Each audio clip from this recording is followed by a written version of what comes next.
சென்னை வேப்பேரி பகுதியில் பகுஜன் சமாஜ் கட்சியின் முன்னாள் மாநில தலைவர் ஆம்ஸ்ட்ராங்கின் முதலாம் ஆண்டு நினைவு தினம் அனுசரிக்கப்பட்டது. ஆதிக்க எதிர்ப்பு நாளாக இன்று நடக்கின்றது.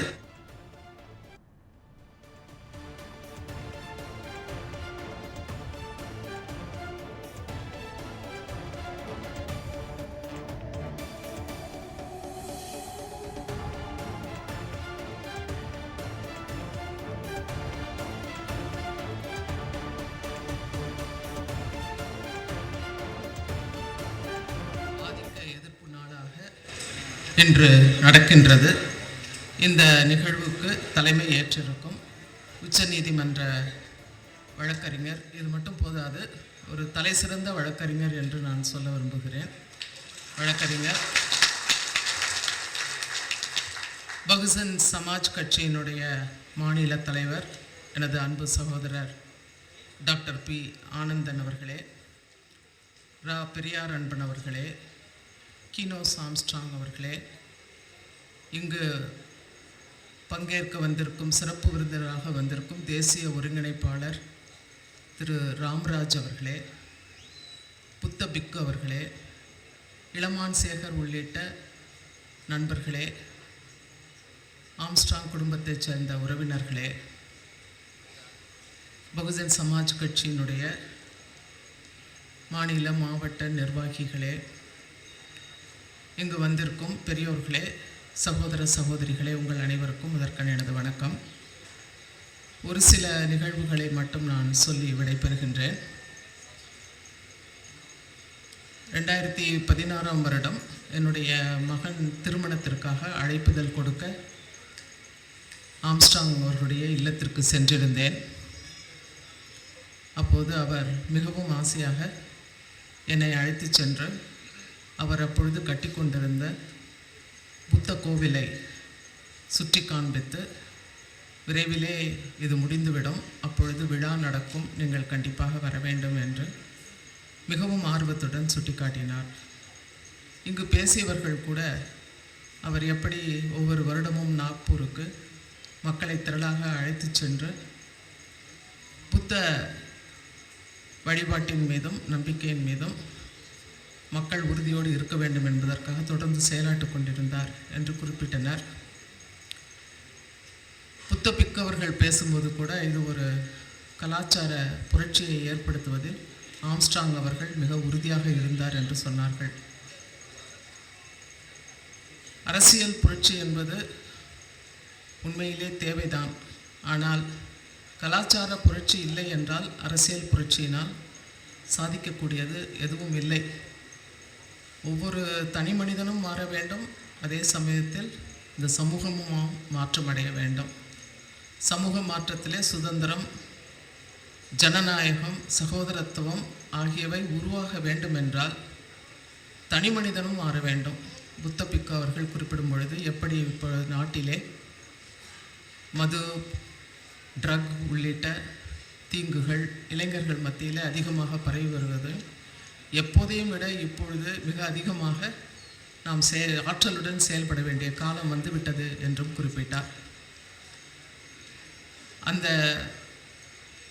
மக்களை ஆரம்ப காலத்திலேயே கல்வியின் மீது திசை திருப்பி அவர்களுக்காக உதவி செய்து பல வழக்கறிஞர்களை உருவாக்கியதோடு பல போராட்டங்களை நடத்தியதோடு புத்த மத நம்பிக்கைகளையும் மக்கள் மத்தியிலே எடுத்து செல்வதில் சிறந்தவராக ஆம்ஸ்ட்ராங் விளங்கினார். இன்னொன்று, பகுஜன் சமாஜ் கட்சியினுடைய மாநில தலைவர் பெஹன்ஜி மாயாவதி அவர்கள், தேசிய தலைவர் பெஹன்ஜி மாயாவதி அவர்கள் ஒவ்வொரு முறை வரும்பொழுதும் ஆம்ஸ்ட்ராங், நான் மற்றும் சுரேஷ் மானே அவர்கள் அங்கு இருப்போம். அப்பொழுது தவறாமல் இப்போது உள்ள மாநில தலைவர் திரு ஆனந்தனும் உடன் இருப்பார். ஆம்ஸ்ட்ராங் அவர்கள் ஆனந்தன் அவர்களை அவ்வப்போது கலந்து ஆலோசித்துக் கொள்வார். ஒன்று அவர்களுடைய ஆங்கில புலமை, இன்னொன்று அவருடைய லீகல் நாலேஜ். இந்த இரண்டையும் மிக சரியாக அவர் புரிந்து கொண்டு அவரை எப்பொழுதுமே பக்கத்தில் வைத்திருப்பார். பக்கத்தில் வைத்திருக்கிறார் என்பதற்காக ஆனந்தன் அவர்கள் இஷ்டப்படி நடந்து கொள்ள மாட்டார். அவர் கிழித்த கோட்டை தாண்ட மாட்டார். அந்த அளவிற்கு ஆம்ஸ்ட்ராங் மீது மிக்க மரியாதையுடன் இருந்ததை நான் நேரடியாக பார்த்தேன். இப்பொழுது பகுஜன் சமாஜ் கட்சியின் தலைவராக அவர் பொறுப்பேற்றிருப்பது என்பது அவருடைய கடமை தவறாத ஒரு விஷயம். இன்னொன்று, தலைமை மீது கொண்டிருந்த அயராத நம்பிக்கை, லாயல்ட்டி என்று சொல்வார்கள், அதாவது விசுவாசத்துடன் செயல்படுவது. அந்த விசுவாசமிக்க ஒரு சிறந்த செயல்பாட்டாளர். அவருடைய தலைமையின் கீழ் இந்த கட்சி சிறப்பாக செயல்படும் என்று நம்பிக்கை இருக்கிறது. இன்று அதனுடைய தொடக்கமாக ஓராண்டு நிறைவில் முழக்கங்களில் ஒன்று சேர்த்து கொள்ளப்பட்டது, திமுக பதவி விலக வேண்டும் என்று. வெகன்ஜி அவர்கள் இறுதி சடங்குக்கு வந்திருந்த பொழுது அவர் கூறியது ஒன்றுதான். பத்திரிகைகளுக்கு அளித்த பேட்டியில், அரசாங்கத்திற்கு இதில் தொடர்பு இல்லை என்றால், இந்த கொலையில் தொடர்பு இல்லை என்றால் சிபிஐக்கு உடனே உத்தரவிட வேண்டும் என்று கூறி சென்றார். எதுவுமே முதலறிக்கை பதிவு செய்து குற்றவாளிகள் தேடப்படும் சமயத்தில் அவர் எதற்காக அப்படி ஒரு வார்த்தையை சொன்னார் என்பது எல்லோருக்கும் தெரியும். என்றாலும் பத்திரிகைகள் அதை செய்தியாக அப்பொழுது வெளியிடவில்லை. நான் எல்லா பத்திரிகைகளையும் கவனித்தேன், அது வெளியிடப்படவில்லை. இன்று கூட அந்த கொலைக்கு என்ன மோட்டிவ், இங்கு பேசும்போது கூட சகோதரர் குறிப்பிட்டார், என்ன காரணம் என்றே தெரியவில்லை, அவர் இந்த சாதியில் பிறந்தது தான் அவர் செய்த தவறா என்று கேட்டார். அப்படி இல்லை, இந்த சாதிக்காக மட்டுமின்றி ஒடுக்கப்பட்ட மக்களுக்காக அவர் உழைத்தார் என்பதுதான் அவர் செய்த தவறு. வேறு எந்த மோட்டிவ் இருந்தாலும் அது வெளிப்படையாக இன்று வரை தெரியவில்லை. விரைவிலே இந்த அரசு அவருடைய கொலைக்கு பொறுப்பேற்க வேண்டும். ஒரு சிறுவனை கடத்தியதற்காக உடனடியாக விரைந்து சென்று எம்எல்ஏவாக இருக்கின்ற ஜெகன்மூர்த்தி மீது வழக்கு பதிவு செய்து அவரை கைது செய்ய வேண்டும் என்று ஆர்வம் காட்டியது இந்த அரசு. அதே போல் additional director general of police என்ற உயரிய பதவியில் இருந்த ஜெயராம் என்பவரை கைது செய்தது, பிறகு இல்லை என்று மறுத்தது. இதில் இவ்வளவு ஆர்வம் காட்டியவர்கள் ஒரு தேசிய கட்சியினுடைய தலைவர், சிறந்த அறிஞர் மற்றும் ஏழை எளியவர்களுக்கு பாதுகாவலராக விளங்கியவர், அவரை பட்டப்பகலில் வெற்றி கொண்டிருக்கிறார்கள். அப்பொழுது இந்த விரைவும் ஆதங்கமும் இந்த அரசுக்கு ஏன் ஏற்படவில்லை என்பது நாம் கேட்க வேண்டிய ஒரு கேள்விதான். மேலும் ஆம்ஸ்ட்ராங் அவர்களுடைய வழியில் அன்பு சகோதரர் ஆனந்தன் அவர்கள் எப்படி ஒரு கலாச்சார புரட்சி இந்த நாட்டை மாற்றும் என்று நம்பினாரோ, அதே போல் கல்வியின் மூலம் மட்டும் மாறாது என்றாலும் கல்வி ஒரு முக்கியமான மனித மனமாற்றத்திற்கு ஒரு முக்கிய கருவி என்பதனால் அதை கையில் எடுத்திருக்கிறார். போராட்டங்களை கையில் எடுத்திருக்கிறார். கட்சியை விரிவுபடுத்த திட்டமிட்டிருக்கிறார். அவர் விரைந்து வளர்ச்சி பெற வேண்டும் என்று இந்த நினைவஞ்சலியில் அவரை வாழ்த்தி கொண்டு விடைபெறுகின்றேன். நன்றி, வணக்கம். आज बहुत ज़्यादा टाइम नहीं लेना है, मुझे एक दो इशू पे आप लोगों से डिस्कस करना है, बात को ख़त्म करनी है। हम लोग स्टार्टिंग के दौर में जब इस मूवमेंट से जुड़े, जिस मूवमेंट से आर्मस्ट्रांग जी जुड़े थे, उनसे काफ़ी पहले हम लोग जब इसमें जुड़े तो बीएसपी के संस्थापक, मैं स्लो इसलिए बोल रहा हूँ कि ट्रांसलेटर को भी टाइम थोड़ा मिले। प्रॉब्लम ये है कि तमिल हमें नहीं आती। अगर हम सीखने की भी कोशिश करें तो इतने ज़्यादा स्टेट हमारे पास हैं कि हमें किसी पर्टिकुलर एक स्टेट की लैंग्वेज सीखने में काफ़ी प्रॉब्लम आएगी, टाइम जाएगा। लेकिन फिर भी मैं एक दो पॉइंट पर ही आपका ध्यान खींचूंगा, और बहुत इम्पॉर्टेंट पॉइंट। हम लोग जब अपने घर से निकले और बीएसपी के संस्थापक मान्यवर कांसी राम साहब से मिले। हम लोग पेरियार जी से, फूले जी से, साहू जी से या बाबा साहब से नहीं मिले, या हम लोग उस समय नहीं थे, या उनके आंदोलन से हम बहुत अवगत नहीं थे। ये सारे महापुरुषों को, यह सारे महापुरुषों के विषय में या उनके संघर्षों की जानकारी अगर किसी से मिली तो वह महापुरुष बहुजन समाज पार्टी के संस्थापक मान्यवर कांसी राम साहब से मिली। इतना कहे फिर आगे बोले। இந்த நாளில் நம்முடைய தலைவர் இருந்த இந்த நாளில் நான் உங்களோட அதிகம் பேச விரும்பல. ஒரு விஷயங்களை நான் சொல்லி முடிச்சுக்கிறேன். எனக்கு தமிழ் தெரியாது, இப்போ தான் கற்றுக்கிறேன். நம்மளுடைய பார்ட்டி தேசிய பார்ட்டி, பல மொழிகளை நாம் கற்றுக்க வேண்டியது இருக்குது. நான் ஒரு விஷயங்களை மாத்திரம் நான் உங்களோட ஷேர் பண்ணி முடிச்சுக்கிறேன். இந்த இயக்கமானது பாபா சாஹேப் ஜோதிபா பூலே, சத்ரபதி ஷாகு மகாராஜ், தந்தை பெரியார், பாபா சாஹேப் அம்பேத்கர் போன்ற முன்னணி தலைவர்களுடைய கொள்கையால் கட்டமைக்கப்பட்ட மாபெரும் இயக்கம். அவங்க வாழ்ந்த காலத்தில் நாம் இல்லை, நவீன காலத்தில் நாம் இருக்கோம். மிக கடுமையான காலகட்டத்தில் வாழ்ந்த தலைவர்கள் அவங்க. அவங்களுடைய அந்த கடினமான பயணத்திலிருந்து, அவங்களுடைய அனுபவத்திலிருந்து இந்த மாபெரும் இயக்கத்தை அவங்க கட்டமைச்சிருக்காங்க, கட்சியை கட்டமைச்சிருக்காங்க. அதன் தொடர்ச்சியாக நம்முடைய ஐயா காஞ்சிராம் அவர்கள் இந்த பேரியக்கத்தை, பகுஜன் மூமெண்ட்டை இன்னைக்கு இப்படிப்பட்ட ஒரு தேசிய கட்சியாக கட்டமைச்சிருக்காங்க. அதோட தலைவராக மிக நீண்ட நாட்கள் பகுஜன் சமாஜில் பணியாற்றவர் தான் நம்முடைய மறைந்த தலைவர், மரியாதைக்குரிய தலைவர் ஆம்ஸ்ட்ராங் அவர்கள்.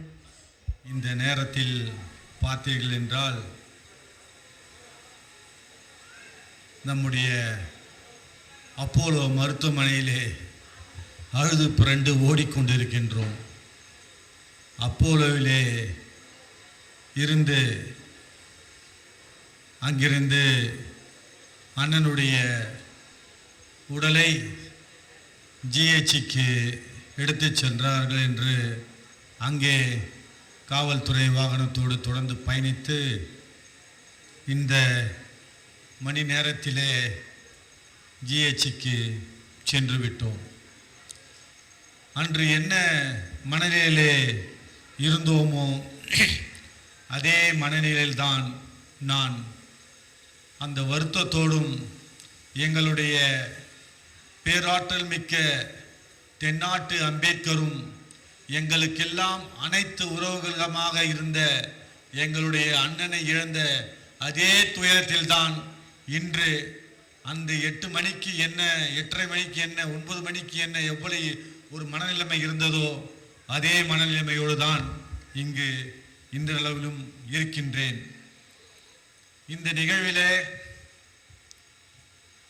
அண்ணனுடைய குடும்பத்தார் என்பவர்கள் அண்ணன் அனாதையாக பிறக்கவில்லை. அண்ணன் திருமணம் செய்துவிட்ட பிறகு தாய் தந்தையரை சில வீடுகளிலே பார்த்தீர்கள் என்றால் மனைவி அடித்து விரட்டி துரத்த சொல்லுவார், இல்லை வாழ மாட்டேன் என்று அடம்பிடிப்பார். பல வழக்குகளிலே பார்த்திருக்கின்றோம். ஆனால் ஒரு குடும்பத் தலைவன் என்பவர் தன்னுடைய குடும்பம் மட்டுமல்லாமல் திருமணம் செய்து வந்த மனைவியும் இருவரையும் ஒன்றாக பாவித்து அந்த குடும்பத்தை தன்னுடைய சொந்தங்கள் எந்த நேரத்திலும் எந்த அளவிலும் தன்னுடைய வாழ்நாளிலே அவர்கள் தன்னுடைய பழைய உறவை, எந்த பாசத்தையும் ஒரு கணம் கூட அதை இழந்துவிடக்கூடாது, அது மாறிவிடக்கூடாது என்பதிலே தன்னுடைய வாழ்நாளின் இறுதி நாள் வரை கடைபிடித்த மாபெரும் தன்மான தலைவன் மட்டுமல்லாமல் ஒரு மிகச்சிறந்த ஒரு குடும்ப பாங்கான தலைவன் என்பதை அவர் ஒவ்வொரு மனிதர்களுக்கும் உதாரணமாக வாழ்ந்து காட்டிய எங்களுடைய தென்னாட்டு அம்பேத்கர் அவர்களுடைய சொந்த இரத்த உறவுகளான இந்த நிகழ்ச்சியிலே கலந்து கொண்டிருக்கின்ற அன்னியார் முல்லை வாசகி அவர்கள். அன்னியார் ஒரு தாய் போல அண்ணனை பேணி காப்பவர்.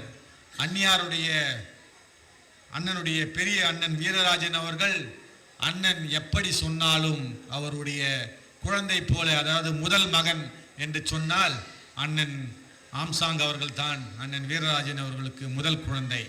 அந்த அன்னியார் அவர்கள் ஒரு தாய் எப்படி அந்த குழந்தையை பேணி காப்பார்களோ அது போன்று மிகவும் அன்புடனும் கனிவுடனும் வளர்த்து வந்தார். அவருக்கு பிறந்த மற்ற 2 குழந்தைகளான தம்பி மில்லர் மற்றும் சகோதரி காயத்ரி மற்றும் நம்முடைய ரீகன் ஆம்ஸ்டாங் இவர்கள் அனைவரும் உள்பட ஒரே அண்ணன் தம்பிகளாக வாழ்ந்தார்கள். தன்னுடைய வாழ்நாளிலே தன்னுடைய அண்ணன், அதாவது பெரியவர் வீரராஜன் அவர்கள் வங்கியுடைய மிகப்பெரிய ஒரு மேலாளராக இருக்கும் பொழுது இந்த குடும்பம் என்பது அங்கே தீவிரவாதிகள் அண்ணன், அதாவது பொதுமக்களுடைய பணத்தை காப்பாற்ற அண்ணன் வீரராஜன் அவர்கள் போராடிய பொழுது தீவிரவாதிகள் சுட்டு கொன்று இந்த நாட்டிற்காக, இந்த நாட்டுடைய மக்களுடைய அந்த செல்வத்தை, அந்த பொருளாதாரத்தை காக்க போராடி உயிர் நீத்த மிகப்பெரிய தியாக வரலாறு படைத்த குடும்பம்தான் அண்ணன் வீரராஜன், அண்ணன் ஆம்சாங்குடைய சொந்த குடும்பம் என்பது.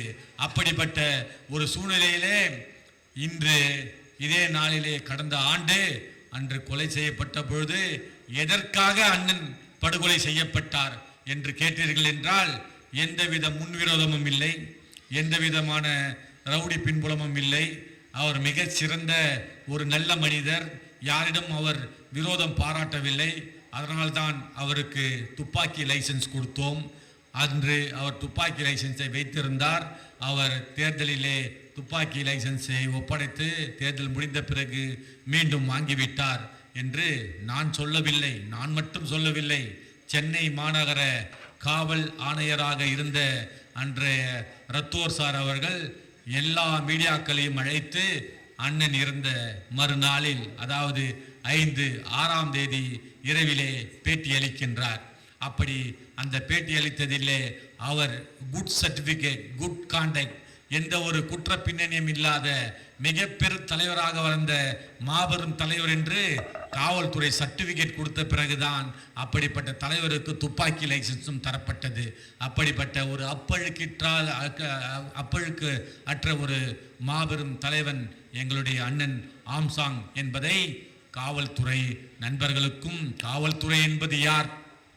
முதலமைச்சர், அந்த துறையை நிர்வகிக்கக்கூடிய அந்த முதலமைச்சர் தானே காவல்துறைக்கு பொறுப்பு. காவல்துறை என்ன, நமக்கும் அவர்களுக்கும் என்ன மாமன் மச்சன் உறவா, அல்லது அண்ணன் தம்பி உறவா, அல்லது அவர்கள் நம்மளுக்கு பரம விரோதியா? ஒன்றும் கிடையாது. To what I say. Home டிபார்ட்மெண்ட்டில் என்ன சொல்கிறாங்களோ, சிஎம் என்ன சொல்கிறாரோ டிஜிபி செய்வார். டிஜிபி சொல்கிறத அந்தந்த எஸ்பி செய்வாங்க, ஐஜி செய்வாங்க. அதே மாதிரி பார்த்திங்களா அந்த இடத்துல கமிஷனர்ஸ், சிஎம் இல்லாமல் டைரெக்டாக கமிஷனர்ஸ் கண்ட்ரோலில், கமிஷனர் வந்து சிஎம் கண்ட்ரோலில் இருப்பாங்க. அப்படிப்பட்ட சூழ்நிலையில் to what I say department CM சொல்கிறத மறுதளிச்சு சொல்கிற அளவுக்கு அந்த காவல்துறையுடைய சட்டங்கள் அவர்களுக்கு இடமளிக்கவில்லை. ஏனென்றால் பாபா சாஹேப் அம்பேத்கர் எழுதிய அந்த கான்ஸ்டியூஷனிலே ஒரு காவல்துறையுடைய அதிகாரங்கள் எங்கே அங்கு மக்கள் ஆட்சியை மீறி சென்றுவிடக்கூடாது என்று எழுதிய அந்த அதிகாரத்தை தவறாக பயன்படுத்தக்கூடிய அந்த மக்கள் பிரதிநிதியாக வருகின்ற முதலமைச்சர் முழுமையாக மனசாட்சிக்கு விரோதம் அல்லாமல், காவல்துறையை அதாவது கான்ஸ்டியூஷனுக்கு எதிராக இல்லாமல், விருப்பு வெறுப்புக்கு அப்பாற்பட்டு நான் செயல்படுவேன் என்று சட்டமன்றத்திலோ அல்லது பாராளுமன்றத்திலோ பெரிய பதவியில் வருகின்றவரோ முதலமைச்சர் ஆவதற்கு முன்பு, எம்எல்ஏ பதவியேற்க முதலமைச்சர் ஆவதற்கு முன்பும் இந்திய அரசியலமைப்பு சட்டத்தின் பால் உறுதி ஏற்றுக்கொள்கின்றார்கள். அப்படி அந்த உறுதியை கடைசி வரையும் நிலைநாட்டுகிறார்களா என்றால் அவர்களுடைய விருப்பு வெறுப்புகளுக்கு மட்டுமே அதை அவர்கள் பயன்படுத்திக் கொள்கின்றார்கள்.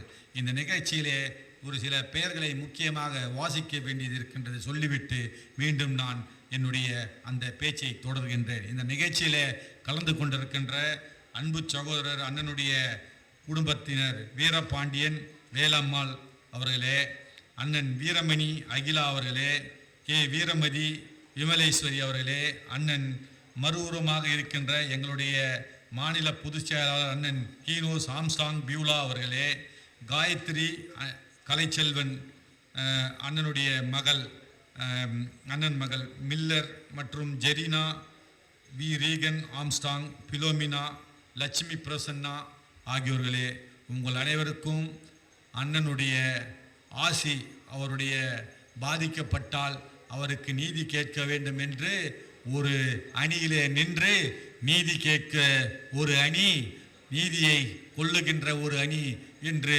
பிரிந்திருக்கின்ற நேரத்திலே நீதி கேட்டு அணியிலே எங்களுடன் இணைந்து செயல்பட்டு கொண்டிருக்கின்ற எங்களுடைய குடும்பத்தார் அனைவருக்கும் என்னுடைய மனமார்ந்த தாழ்மையான வணக்கத்தை தெரிவித்துக் கொள்கின்றேன். அப்படி நீதி கேட்கின்ற இந்த கூட்டத்திற்கு ஏதாவது பண பிரச்சனை இருக்கின்றதா, ஏதாவது அவர்கள் பொருளாதார ரீதியாக யாரிடமாவது எதிர்பார்க்கிறார்களா என்றால் எந்த ஒரு பிரதிபலனும் இல்லாமல் என்னுடைய இரத்த உறவு தான் ஆடவில்லை என்றாலும் தசையாடும் என்பார்கள். அப்படி பாதிக்கப்பட்ட இரத்த உறவுகள் நீதி கேட்டு இங்கு பயணித்திருக்கின்றார்கள். ஆனால் இன்று என்ன நிலைமை? அண்ணன் சொன்னதை போல இந்த நிகழ்ச்சியிலே நமக்கு யார் இங்கே வந்திருக்கின்றார்கள், யாரை நாம் தலைவராக அழைத்திருக்கின்றோம்? 17 ஆண்டு காலமாக அண்ணன் கரம் பிடித்து அன்னை பெகஞ்சி அவர்கள் சொன்ன வார்த்தைக்கு அங்கிருந்து வருகின்ற அவர்களுடைய பிரதிநிதி ஐயா ராஜாராம் ஐயா உள்பட முதலிலே இருந்து வந்த அனைத்து பிரதிநிதிகளிடம் எப்பொழுது அண்ணன் ராஜாராம் ஐயா வரும்பொழுது அவர் வந்த பிறகு நான் இருக்கின்றேன்.